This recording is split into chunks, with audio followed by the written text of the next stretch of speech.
Ladies and gentlemen, it is that time of the year again. There's a bit more buzz in the air. The kids are back in school and we get the opportunity to sit back and predict this year's 2025 Ron Massey Cup.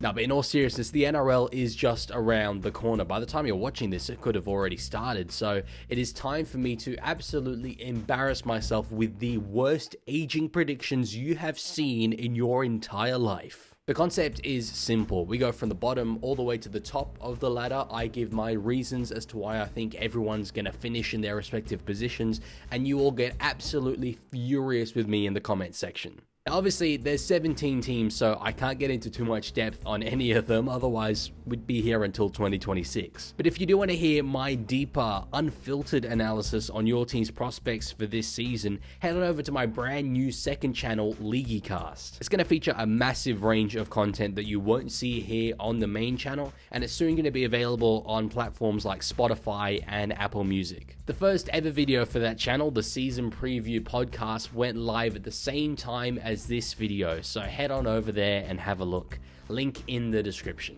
Anyways, without further ado, let's get into the ladder predictions. Now, obviously, we have to start at the bottom, and this is truly my least favorite position to predict. I've said it before, but my issue with doing season previews is that I just get excited about everybody. I look through all 17 teams and I decide that 14 of them are going to make the top 8. But I have gone with the Newcastle Knights to pick up their first wooden spoon since 2017. Now, in saying that, Newcastle recently have always seemed to overachieve compared to their side on paper, but looking at their team, I just struggle to see the quality that other teams around them have. They do have star power in the likes of Kalen Ponga and probably one of the best center pairings in the league in the form of Brandon Best and Dane Gagai. But their recruitment drive has been unimpressive, really only gaining Tyrone Thompson after losing Daniel Saifidi, and there's just too much uncertainty around key positions for me. The halves could feature any combination of Jack Cogger, Phoenix Crosland, Tyson Gamble, Jackson Hastings, Will Price, and now Fletcher Sharp. Not to mention that their hooker and former captain, Jaden Brayley, is heavily rumoured to be on the outer at the club. I'd be very happy to be proven wrong, but it is the Knights in last for me. In 16th, just above them, I've got the St. George Illawarra Dragons. I will say that I actually think the Dragons' recruitment has been really good. They've brought in experience in the form of Valentine Holmes, Clint Gutherson, and Damien Cook, while ending a couple of unhappy marriages with Zach Lomax and of course Ben Hunt. But year after year in the NRL, we see that halves are the guys that win and lose games, and that is an area where the Dragons are lacking. Carl Flanagan is a guy who I've spoken about very positively on this channel, and I do think that he didn't get the credit he deserved for the role he played at the Dragons last season. But the harsh reality is that pairing him with Lachlan Ilias is the weakest halves pairing in the league. It might sound harsh, but someone has to be the weakest, and it is them. This side did overachieve last year, finishing one win outside the top 8, but they are now transitioning into the post-Ben Hunt era, and I think there could be a bit of an adjustment period that comes with that. Next up in 15th is a side I'm actually so confident is going to prove me wrong, but I've gone with them anyway. It is the Dolphins. Now, I will say I'm gambling on the post-Wayne curse coming in hard here, predicting them to finish 5 spots below where they did in 2024. But we are about to find out just how much of their overachieving in the last 2 years was because of Wayne and how much of it was because of the playing group. Their recruitment has been solid, bringing in Daniel Saifidi to replace the retired Jesse Bromwich, as well as young Cowboys back rower Kulikefu Finafuiaki, and some very high quality outside back depth in the form of Max Fianet and Junior Tupou. But while there's not much that I think is particularly wrong with this roster, there's just 14 sides who on paper I think have them covered. Speaking of which, rounding out the bottom 4, I've got the New Zealand Warriors. One spot lower than where they finished in 2024, and I think that's about right given the retirements of Sean Johnson and Tohu Harris. Their recruitment is a weird one because in terms of overall quality, they've brought in like-for-like guys for the guys that they've lost. Jazz Tavanga is gone and Aaron Clark is replacing him. Adam Fanua-Blake is gone and James Fisher-Harris is replacing him. I want to mention though, while those two front rowers are as good as each other, they are very different players. Fanua-Blake is the kind of guy to absolutely kill it on the stat sheet and have big plays in big moments where his team really needs him. Fisher Harris, though, is much more a culture kind of guy, a dressing room guy. His stats actually aren't all that impressive if you take a look at them, but having won the last 4 premierships in a row, you best believe he's going to bring a hell of a winning mindset to the Warriors this year. With the unplanned retirement of Tohu Harris, though, James Fisher Harris has his work cut out for him. And while I think he could prove to be one of the most influential signings in the club's history, I do think it could be a couple of years before we really see that effect take hold. They are everyone's second team, and I would love them to be higher, but Warriors 14th for me. In 13th place, which I do expect to be the tail end of the finals race, I've gone with the Gold Coast Titans. I think you could essentially just go back 12 months and replay what me and everyone else was saying about the Titans. They are the hardest side to predict in the competition, with so much quality in their roster, but such an unclear vision of where all that quality fits into place. The return of captain Tino Fa'asuamaleaui after spending essentially all of last year out injured cannot be understated, but I do think another thing that will have a tremendous impact is Des Hasler having a second preseason with this side. You could tell last season that they were that little bit more tenacious than we're used to Titans sides being, but they weren't quite the finished product yet. With another preseason though, they could really nail that down, and having unearthed the likes of Keanu Keeney last year, combining talent like that with a really hard-nosed edge could prove to be super effective. I do think 13th is around the lower end of where they could finish, but to be honest, I haven't really seen a Titans side play up to their potential in recent history. Pulling up in 12th place is a side who on paper have absolutely no business being here, but year after year they seem to show up and overachieve compared to their side on paper. It is the Green Machine, the Canberra Raiders. As long as Hudson Young and Morgan Smithies can stop beating each other up with inflatable baseball bats, the Raiders should trouble a lot of sides this year. They did finish 9th in 2024, so I am technically predicting a little bit of a drop-off, but that has much more to do with the sides around them improving rather than the Raiders necessarily going back. No star recruits this year for Canberra, but also no significant departures, and that does tend to be the way it is for Ricky's Raiders. That stability is a strength, and while they'd admit that they're not in a premiership window, these next few years for the Raiders are about developing the likes of Chevy Stewart, Kyle Weeks, Ethan Strange, Ethan Sanders, and Owen Paddy. The Raiders will be good enough to beat most of the sides below them, and I reckon they'll pull off a few big upsets this year too. They're all probably wondering, Mr. Leaguie, sir, I'm not sure if you've realized, but the same team has finished last 3 years in a row, and you're now 6 teams into this video, and they still haven't got a mention. Well guys, there's a very good reason for that, and it's that I view Jarome Luai like he's the second coming of Jesus Christ. Also, like half of my viewers seem to be Tigers fans, and I don't want them unsubscribing. I kind of get excited about the Tigers every year, but this year is genuinely different. They've had the greatest recruitment drive I have ever seen from a club in their position. Jarome Luai, Sunia Taruva, Terrell May, Royce Hunt, etc.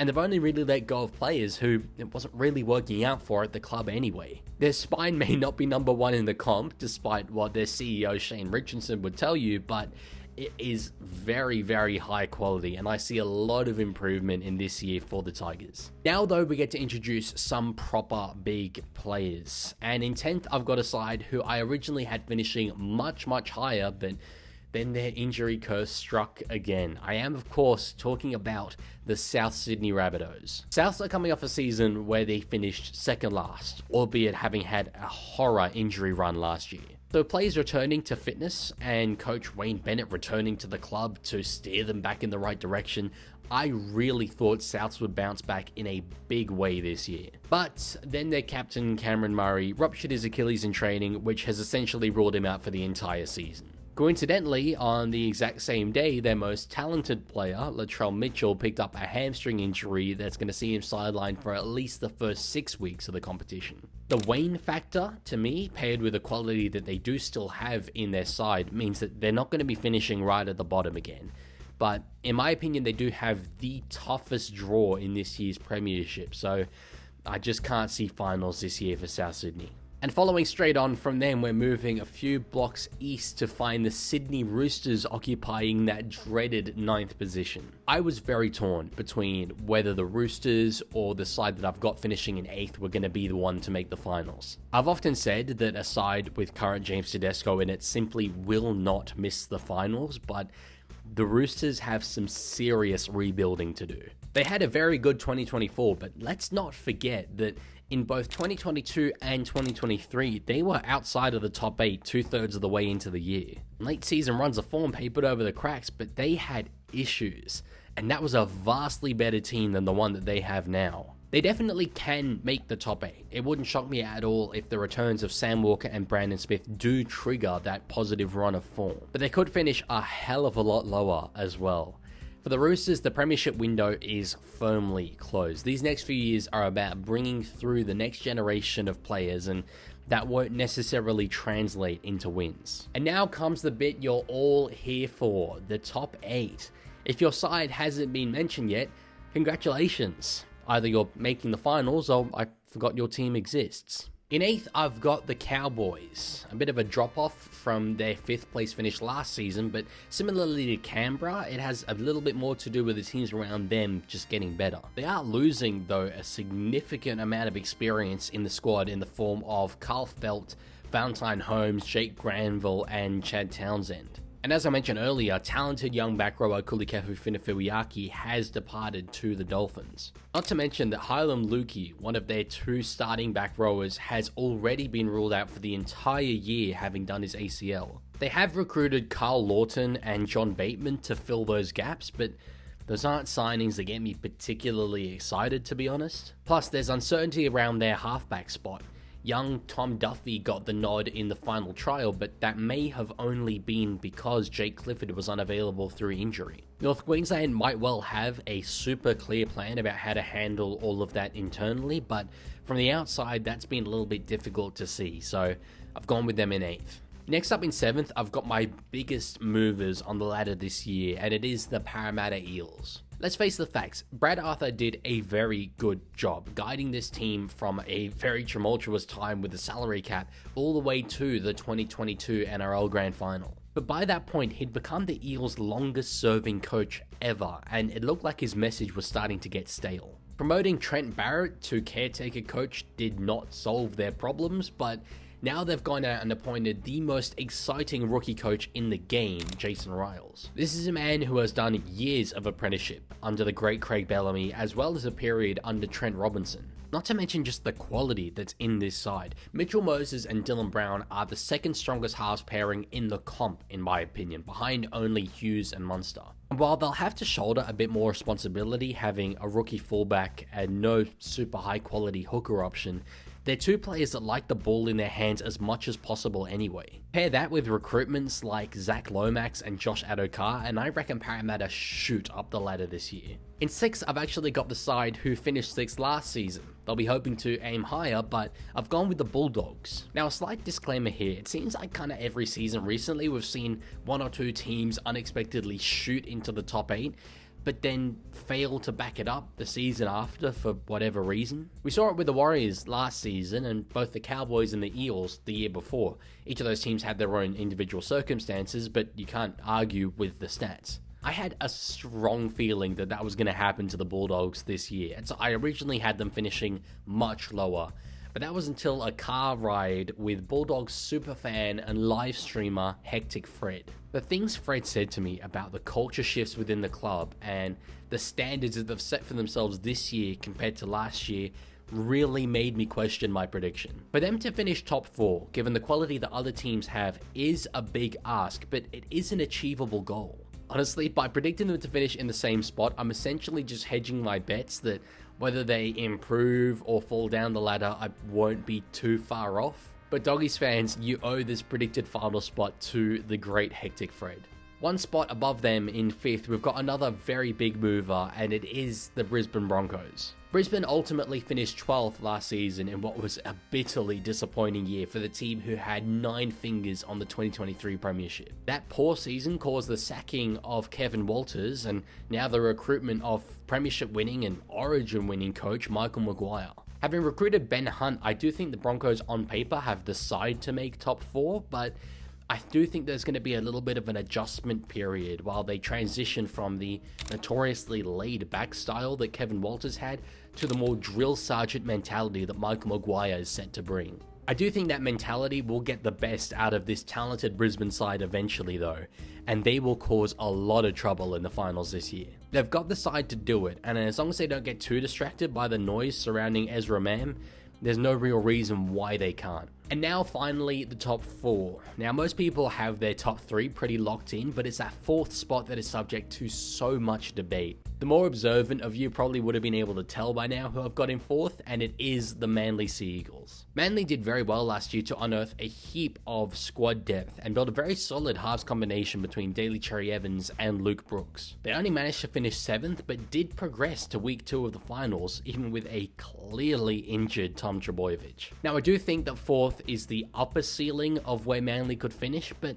I've got faith in them. They've made a very astute signing in the form of Jazz Tavanga, in my opinion, and they'll back themselves to get the best out of veterans Siosiwa Taukiaho and Michael Cheekham. DCE and Jake Trbojevic will know that their opportunities to win premierships are fast running out, so they will be intent on a top 4 finish this year. In 3rd, perhaps controversially, I have gone with our 4-time premiers, the Penrith Panthers. They've handled player losses really well in recent years, achieving 5 consecutive top 2 finishes. But James Fisher-Harris and Jerome Luai, as well as Sunia Taruva, is easily their most influential departure list yet. The players they've got coming up to fill those gaps are predictably very good.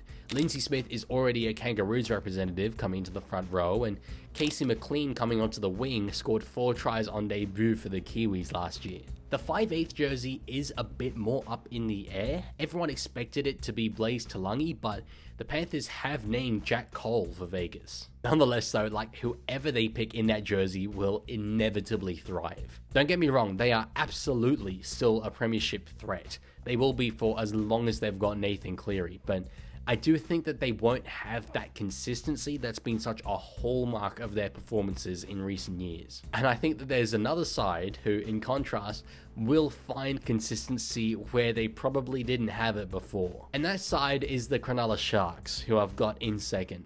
They've been so close yet so far since Craig Fitzgibbon came in as head coach, with the one big criticism of the side being that they don't have enough punch in the forward pack. So they went out and recruited one of the most statistically dominant front rowers in the game's modern era. Addin Fanua-Blake turns this team from a very good side to a side who will be expecting to take home a premiership. All of the ingredients are there. Their outside backs are stacked. They've got a very high quality hooker, a very high quality lock. If Hines and Trindle can find the form that they did at the back end of last season and work out a dynamic between the two of them that works, this Sharks side is going to go places. And I'll tell you what, I am looking forward to riding their bandwagon hard this season. 2016 was very, very vibey.